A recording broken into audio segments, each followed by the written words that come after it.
Asalaamu calaykum waraxmatullaahi wabarakaatu. Soo dhawaada asxaabta. Maanta waxaynu ka hadli doonaa mid ka mid ah casharaanta aynu kaga hadli doono Telegramka, kaas oo aynu kaga hadli doono sida loo sameeyo QSbot. QSbotku wax kale maaha, waa inaad diyaarisid imtixaan adigoo ku diyaarinaya Telegramka. Tusaale ahaan haddii aad Telegramka aad ku dhigtid waxa la dhaho aad hab online aad wax ku dhigtid, waxaad ku diyaarin kartaa Telegramka ayaad u adeegsan doontaa inaad imtixaanaadkii waxa aad ku qaadid, kabacdina halkaas ayaad ku sixi kartaa imtixaanka adigoo aan isdhibin. Marka waxaynu arki doonaa siyaabaha loogu diyaariyo imtixaanka Telegramka. waa haddii aad ku dhigtid hab online wax. Markaa soo dhawow, ugu horeyn channelka noo subscribe garee, asxaabtaadana fadlan la wadaag. Casharkan sidaynu soo sheegnay waxaynu kaga hadli doonaa QSbotka sida loo diyaariyo, amaba imtixaan QS sida loogu diyaariyo Telegramka. Ugu horeyn waxaad halkaa ka search gareyn doontaa magaca QS ayaad ku qori doontaa. Tusaale ahaan QS ayaad ku qori doontaa, kabacdi markuu sidan kuugu soo baxo, tusaale ahaan anigu hore ayaan u isticmaalay. Marka adiga waxaa kugu soo bixi doontaa start bilow ayaa kugu soo bixi doontaa, kabacdi sidaan aan halkan hore aan iniga tusi doono taan hore aan u raaco. ugu horeyn waxaad dhihi doontaa start ayaa dhihi doontaa, ama start ayaa taaban doontaa, kabacdi waxaad dhihi doontaa create new QS ayaa kuu soo bixi doontaa adiga oo haddii aanad hore aanad u isticmaalin. Kabacdi waxaad kasii dooran doontaa haddana new QS. Marka inagu hore ayaynu u isticmaalnay, keliyata waxaynu sameyn doonaa halka menu ay ku qoran tahay ayaan taabanayaa, kabacdi halkan waxaa iga soo bixi doonaa create new QS. kabacdi markaan sidaa aan ugu dhufto, ka tusaale ahaan escape oo kale ayaan iska idhi. Markaa toos ayuu kugu soo saari doonaa halka aad ka bilaabaysid QS-kaaga.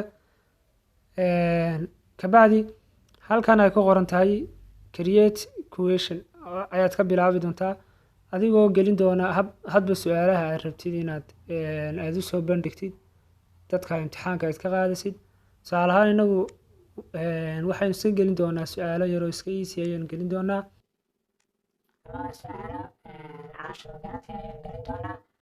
tusaale ahaan halkan waxaynu gelin doonaa imise salaadood ayaa la tukadaa. tusaale ahaan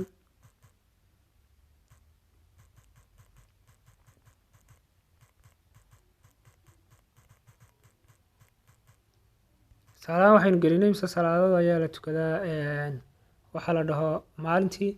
Marka halkanna waa optionskii la kala dooranayay ayaa dooranaysaa adigoo gelin doona hadba su-aasha saxda iyo su-aalaha kale ee laga dooranayo. kabacdi intaas markaad sameysid, waxyaalaha uu kaa diidayo waxaa ka mid ah inaad markiiba create aad tiraahdid. Marka waa inaad su-aasha saxda aad sii cayintaa. tusaale ahaan 5 salaadood ayaa maalinkii la tukadaa, waa inaad tiraahdaa haddii su-aashaas la doorto oo keliyata ayuunbaa saxa soo saari doontaa, kuwa kalena waa khalad ayuu soo saari doonaa. marka create ayaan leeyahay. su-aashaas markaan sidaa aan ku abuuray, haddii aan rabo inaan su-aal kale aan kusii daro, tusaale ahaan halkan ayaan kaga sii dari doonaa. tusaale ahaan halkan ayaan su-aal kale kaga sii dari doonaa haddii aan rabo inaan qaar kale aan kusii daro. kabacdi mid ka mid ah ayuunbaan dooranaya, haddana waxaan leeyahay create. marka adigu imtixaankaaga, anigu iminka tusaale ayaan bixinayaa, imtixaankaaga oo dhan sidan ayaad dhammaantii aad usii wada hagaajisanaysa. marka sidan markaad aad u dhameysid imtixaankaaga waxaad dooran doontaa ama baad dhihi doontaa waan dhameeyey imtixaanka ayaad dooran doontaa.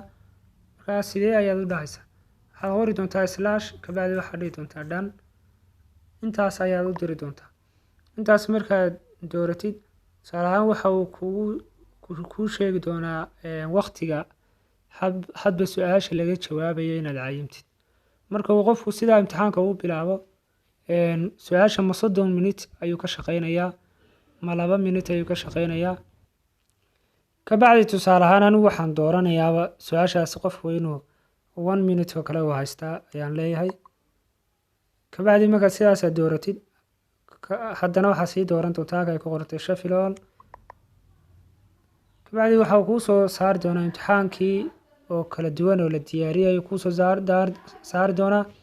tusaale ahaan haddii aad doonaysid inaad adeegtid oo kale kuyuuskaagii halkan ayaad ka eegi doontaa. waatan waxaa la diyaariyey 2 su-aalood, midkiiba waxaa laga jawaabi doonaa waxa la dhaho 1 minute ayaa laga jawaabi doonaa. marka haddii aan imkan ka yar noqdo waxaad ku share garayn doontaa oo kale. sidoo kale share queues ayuu leeyahay. sidoo kale haddaad wax ka beddelay sida aad edit garaynaysid meel kaa khaldantay oo kale tan afraad ayaad dooran doontaa. sidoo kale haddaad ku share garayn kartid queueskaaga haddaad u bilaabi doontid hab group taas ayaad dooran doontaa. marka iminka share haddii aan taabto tusaale ahaan waxaan ku share garayn rabaa kaas ayaan ku share garaynayaa ama groupka yar baan ku share garaynayaa. kabacdi imika haddii aan idhaahdo ii bilow imtixaanka ii bilow waan ka jawaabayaa. waxaan dooranayaa halka ay ku qoran tahay start this quiz. kabacdi wuxuu dhihi doonaa start. kabacdi ugu horreyn waxa uu ugu sii dhihi doonaa ready ma tahay, I'm ready. kabacdi waqtigii buu kuu qabanayaa ama waa uu ku bilaabi doonaa. marka waa kan su-aasha koowaad oo kale ka jawaab. su-aashii koowaad oo kale waan khalday, tii labaadna waan saxay. marka sidaas ayuu imtixaankaagu noqon doonaa. hadhow message kale ayuu u soo saari doonaa qofkii inta uu khalday iyo inta uu saxay dhammaantood. marka waxaan filayaa inaad wax ka faa'iideen. haddii aad hab online aad wax ku dhigtid imtixaanka siyaabahan ayaad ugu diyaarin kartaa Telegram-ka. fadlan haddaad wax badan aad ka faa'iiday channelkan noo subscribe gare, asxaabtaada la wadaag. sidoo kale haddaad nagu cusub tahayna nagu soo biir. assalaamu calaykum waraxmatullaahi wabarakaatu.